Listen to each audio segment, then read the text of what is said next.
जय हिंद साथियों, कैसे हैं आप सब। उम्मीद करते हैं बेहतर होंगे। दोस्तों, आज की क्लास हमारी भारत सरकार अधिनियम पर होने वाली है। दोस्तों, आज हम लोग भारत सरकार अधिनियम को विस्तार पूर्वक समझने का प्रयास करेंगे और इससे संबंधित लगभग 10 क्वेश्चनों के बारे में हम लोग बात करेंगे। चलिए स्टार्ट करते हैं आज की अपनी क्लास को। भारत सरकार अधिनियम भारत सरकार अधिनियम 1935 ब्रिटिश संसद द्वारा पारित एक महत्वपूर्ण संवैधानिक सुधार था, जिसने भारत में एक संघीय प्रणाली की स्थापना का प्रस्ताव रखा और प्रांतीय स्वायत्तता को प्रदान किया। केंद्र में द्वैध शासन व्यवस्था स्थापित की गई और इसी के तहत भारतीय रिजर्व बैंक की स्थापना की गई। दोस्तों, इसने क्या किया? दलितों, महिलाओं और श्रमिकों के लिए अलग निर्वाचन मंडल का भी प्रावधान किया और भारतीय संविधान में कई विभिन्न महत्वपूर्ण प्रावधानों का स्रोत भी भारत सरकार अधिनियम 1935 बना। चलिए हम लोग बात कर लेते हैं इसकी मुख्य विशेषताओं का। तो दोस्तों, इस अधिनियम में ब्रिटिश प्रांतों और रियासतों को मिलाकर एक अखिल भारतीय संघ बनाने का प्रस्ताव रखा गया, लेकिन रियासतों के इनकार के कारण यह साकार नहीं हो सका। नेक्स्ट पॉइंट, प्रांतीय स्वायत्तता। इसने क्या किया? प्रांतीय द्वैध शासन व्यवस्था को समाप्त कर दिया गया और प्रांतों को स्वायत्तता प्रदान कर दी गई, जिससे उन्हें आंतरिक रूप से स्वतंत्र रूप से कार्य करने का अवसर भी मिला। इसके साथ साथ केंद्र में द्वैध शासन व्यवस्था लागू कर दी गई। प्रांतों में द्वैध शासन व्यवस्था समाप्त करके केंद्र में द्वैध शासन व्यवस्था लागू कर दिया गया, जिसमें कुछ विभाग गवर्नर जनरल के नियंत्रण में होते थे। और एक नया प्रावधान, भारतीय रिजर्व बैंक, जो कि देश की मुद्रा और साख पर नियंत्रण के लिए भारतीय रिजर्व बैंक का स्थापना भी किया गया। दोस्तों, नेक्स्ट पॉइंट की अगर हम लोग बात करें, संघीय न्यायालय। संघीय न्यायालय 1937 में इसकी स्थापना की गई और इसका क्रियान्वयन 1937 से देखने को मिलता है। सांप्रदायिक प्रतिनिधित्व की बात करें तो इसमें दलित वर्ग को, महिलाओं और श्रमिकों के लिए अलग निर्वाचन मंडल की भी व्यवस्था करके सांप्रदायिक प्रतिनिधित्व के सिद्धांत का विस्तार किया गया। अगर अगले पॉइंट में हम लोग देखें, शक्तियों का विभाजन भी इसी प्रावधान के अंतर्गत किया गया। केंद्र और राज्य के बीच में विधायी शक्तियों का भी विभाजन 3 सूचियों, संघ सूची, राज्य सूची और समवर्ती सूची के आधार पर शक्तियों का विभाजन इसी अधिनियम के तहत किया गया। मताधिकार की बात करें तो दोस्तों, मताधिकार का विस्तार किया गया, जिसमें 10% लोगों को वोट देने का भी अधिकार इसके तहत मिलता है। अगला अगर महत्वपूर्ण पॉइंट की बात करें दोस्तों, बर्मा का अलगाव, जो कि वर्तमान में म्यांमार के नाम से जाना जाता है, बर्मा का अलगाव भारत से अलग करके एक नया उपनिवेश बना दिया गया। नेक्स्ट अगर हम लोग बात करें इसके महत्व की, तो दोस्तों यह अधिनियम भारतीय संवैधानिक इतिहास में एक मील का पत्थर साबित हुआ, जिसने भारत में संघीय व्यवस्था की नींव रखी और भारत के वर्तमान संविधान के कई प्रावधानों का भी आधार बनता है।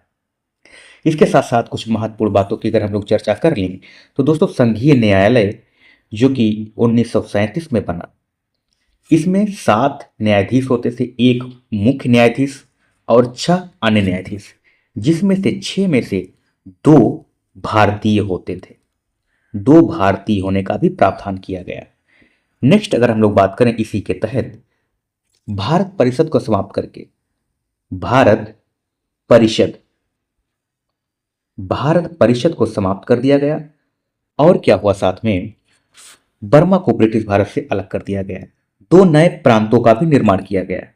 जो नए प्रांत बर्मा को अलग करके नए प्रांत बने, उनमें से एक सिंध और दूसरा उड़ीसा दूसरा उड़ीसा। नेक्स्ट पॉइंट की अगर हम लोग बात करें, इसके द्वारा 11 राज्यों में से 11 में से 6, जो कि बंगाल, बंबई, मद्रास, बिहार, संयुक्त प्रांत, संयुक्त प्रांत और असम। इन 11 में से 6 प्रांतों में द्विसदनात्मक व्यवस्था लागू कर दी गई। द्विसदनात्मक नात्मक व्यवस्था का भी प्रावधान कर दिया गया। और अगर दोस्तों बात करें हम लोग, जो अवशिष्ट अवशिष्ट शक्तियां होती थी, अवशिष्ट विषय जो होते थे, इन पर वायसराय का नियंत्रण कर दिया गया। इन पर वायसराय का नियंत्रण कर दिया गया। इतनी बातों को आप समझते रहिएगा। नेक्स्ट अगर हम लोग बात करें, कुछ महत्वपूर्ण कथनों के बारे में बात कर लेते हैं। जो कि महत्वपूर्ण कथनों के बारे में अगर हम लोग देखें तो पंडित जवाहरलाल नेहरू जी ने इसे भारत शासन अधिनियम को क्या कहा है? इन्होंने कहा है कि बिना ब्रेक वाले इंजन रहित गाड़ी कहा है। क्या कहा है? बिना ब्रेक वाले इंजन रहित गाड़ी कहा है। इसको भारत शासन अधिनियम 1935 को कहा है। नेक्स्ट अगर हम लोग बात करें, जिन्ना ने क्या कहा है? जिन्ना ने इसे पूर्णतः सड़ा हुआ पूर्णतः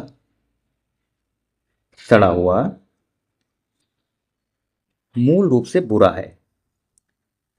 से बुरा बताया है। बुरा है, यह कथन मोहम्मद अली जिन्ना का था।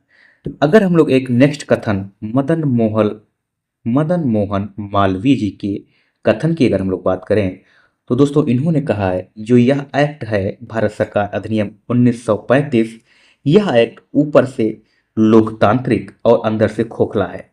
यह एक्ट ऊपर से तो लोकतांत्रिक और अंदर से तो खोखला है। यह महत्वपूर्ण कथन है, इनको ध्यान रखिएगा। चलिए दोस्तों अगर हम लोग आगे बात करें, अब हम लोग बात कर लेते हैं कुछ महत्वपूर्ण प्रश्नों की, जिसके क्रम में पहला क्वेश्चन हमारा है। पहला क्वेश्चन, निम्नलिखित में से किस ब्रिटिश अधिनियम के अनुसार नियंत्रण बोर्ड और निदेशक मंडल को समाप्त करके द्वैध सरकार की प्रणाली समाप्त कर दिया गया? तो दोस्तों इसका राइट आंसर होने वाला है भारत सरकार अधिनियम 1858 के तहत ब्रिटिश अधिनियम के अनुसार नियंत्रण बोर्ड और निदेशक मंडल को समाप्त करके द्वैध सरकार की प्रणाली को समाप्त कर दिया गया। इसके बाद में एक राज्य सचिव का नया पद का सृजन किया गया इसी अधिनियम के तहत। नेक्स्ट क्वेश्चन की हम लोग बात करें। नेक्स्ट क्वेश्चन, संघीय न्यायालय की स्थापना के लिए निम्नलिखित में से कौन सा ब्रिटिश अधिनियम प्रदान किया गया? तो दोस्तों आप लोग बताइएगा। पहला ऑप्शन भारत सरकार अधिनियम 1858, दूसरा भारत सरकार अधिनियम 1935, तीसरा भारतीय परिषद अधिनियम 1892, नेक्स्ट भारतीय परिषद अधिनियम 1861। चलिए बताइए इसका राइट आंसर क्या होने वाला है? तो दोस्तों इसका राइट आंसर होने वाला है संघीय न्यायालय की बात भारत सरकार अधिनियम 1935 में की गई है। नेक्स्ट क्वेश्चन की बात करें, 1935 के अधिनियम के तहत केंद्र और प्रांतों के बीच शक्तियों का विभाजन कहाँ किया गया? तो दोस्तों विभाजन जो 3 सूचियों के आधार पर, संघीय, प्रांतीय और समवर्ती सूचियों के आधार पर केंद्र और प्रांत को विभाजित किया गया। नेक्स्ट क्वेश्चन की हम लोग बात करते हैं। निम्नलिखित में से कौन सा ब्रिटिश अधिनियम ने प्रांतीय स्वायत्तता के प्रावधान को शामिल किया है? तो दोस्तों इसका राइट आंसर होने वाला है ऑप्शन नंबर डी, भारत सरकार अधिनियम 1935। नेक्स्ट क्वेश्चन की हम लोग बात करें, भारतीय संविधान में केंद्र और राज्यों के बीच शक्तियों का वितरण किन के द्वारा किया गया है? किस अधिनियम के द्वारा? चलिए दोस्तों बताइए इसका राइट आंसर क्या होने वाला है? इसका राइट आंसर होने वाला है भारत सरकार अधिनियम 1935। नेक्स्ट क्वेश्चन की हम लोग बात करें, किस अधिनियम ने केंद्र और प्रांतों के बीच विधायी शक्तियों का विभाजन किया है? विधायी शक्तियों का विभाजन किया है। तो दोस्तों इसका राइट आंसर होने वाला है भारत सरकार अधिनियम 1935। नेक्स्ट क्वेश्चन अगर हम लोग देखें, भारत सरकार 1900 भारत सरकार अधिनियम 1935 के पृथक निर्वाचक मंडल के रूप में किसे स्थान प्राप्त किया गया है? तो दोस्तों इसमें क्या हुआ, दलित वर्ग को जोड़ दिया गया। नेक्स्ट क्वेश्चन, क्वेश्चन नंबर 8, निम्नलिखित में से किस अधिनियम में ब्रिटिश शासन के दौरान प्रांतीय स्वायत्तता की शुरुआत की गई? किस अधिनियम के तहत? तो दोस्तों यह अधिनियम है भारत सरकार 1935 के तहत। नेक्स्ट क्वेश्चन हम लोग देखें, 1935 के अधिनियम ने केंद्र में किस प्रकार की विधायिका की शुरुआत की है? तो दोस्तों बताइएगा इस क्वेश्चन का राइट आंसर क्या होने वाला है। ऑप्शन नंबर ए, एकल सदनीय विधायिका, द्विसदनीय विधायिका, त्रिसदनीय विधायिका, राज्यों के परिषद। बताइएगा इसका राइट आंसर क्या होने वाला है। तो दोस्तों इस क्वेश्चन का राइट आंसर होने वाला है द्विसदनीय विधायिका। नेक्स्ट क्वेश्चन की बात करें, भारत सरकार अधिनियम 1935 के तहत किस न्यायालय की स्थापना का प्रावधान किया गया है? तो दोस्तों 1773 के चार्टर एक्ट में सुप्रीम कोर्ट की स्थापना की गई है, सुप्रीम कोर्ट की 1774 में। ठीक है, ये तो ऑप्शन होने से रहा। नेक्स्ट क्वेश्चन की बात करते हैं हम लोग, संघीय न्यायालय 1935 के अधिनियम के तहत संघीय न्यायालय की स्थापना का प्रावधान किया गया है, जो कि 1937 से क्रियान्वयन करती है।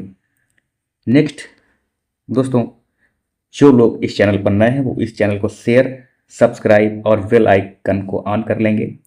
आज की क्लास में बस इतना ही, फिर मिलेंगे नेक्स्ट नए टॉपिक के साथ में। तब तक के लिए जय हिंद, जय भारत।